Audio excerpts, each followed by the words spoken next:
અને હવે વાત કરીએ ધર્માંતરણના આક્ષેપોની। સુરતના ગ્રામ્ય વિસ્તારમાં ધર્માંતરણની કથિત પ્રવૃત્તિએ વેગ પકડ્યો છે અને તેના કારણે હિન્દુ સંગઠનો તેમજ આદિવાસી સમાજમાં ભારે રોષ ફેલાયો। કામરેજ તાલુકાના ડુંગરા ગામે આ મુદ્દે મોટી સંખ્યામાં સમાજના અગ્રણીઓ અને હિન્દુ સંગઠનો એકત્રિત થયા।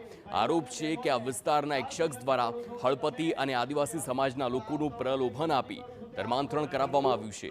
આ ઘટનાને લઈ બેઠક યોજાઈ હતી અને સમગ્ર મામલે કડક વિરોધ નોંધાવવામાં આવ્યો।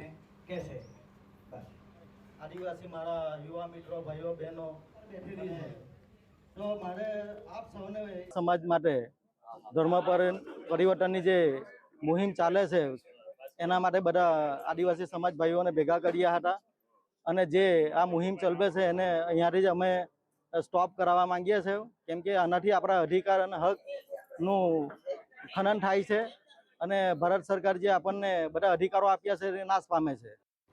તો અગ્રણીઓએ સુરત જિલ્લા કલેક્ટર અને જિલ્લા પોલીસ વડાને આવેદનપત્ર આપી ધર્માંતરણ કરાવનાર શખ્સ સામે તાત્કાલિક કાર્યવાહી કરવાની રજૂઆત કરી હતી।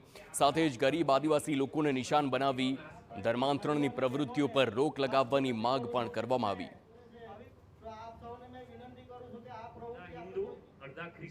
ગેરકાયદેસર રીતે ખોટી રીતે ગુજરાત સરકારના ધર્માંતરણના કાયદાનો ભંગ કરી અને 25 જેટલા પરિવારને ખ્રિસ્તી બનાવ્યા છે। આ ખ્રિસ્તી બનાવવાનું ષડયંત્ર જે વ્યક્તિ અહીંયા આવીને ચલાવે છે એ આજુબાજુના ગામોમાં પણ આવા પ્રવૃત્તિ કરી રહ્યો છે। તો એની સામે સરકારે ધર્માંતરણના કાયદા હેઠળ કાર્યવાહી કરી અને સખત રીતે એને તાત્કાલિક ધોરણે જેલમાં નાખવો જોઈએ અને એને સજા કરવી જોઈએ એવી અમારી ખાસ માંગણી છે। તો ડુંગરા ગામમાં ધર્માંતરણ મુદ્દે ઊભા થયેલા વિવાદ બાદ હવે સમગ્ર મામલે વહીવટી તંત્ર તેમજ સુરત ગ્રામ્ય પોલીસની કાર્યવાહી પર સૌની નજર છે। સ્થાનિકોમાં માંગ ઉઠી છે કે આવી પ્રવૃત્તિઓ સામે કડક પગલાં લેવામાં આવે। ખાસ વિનંતી કરું છું કે તમે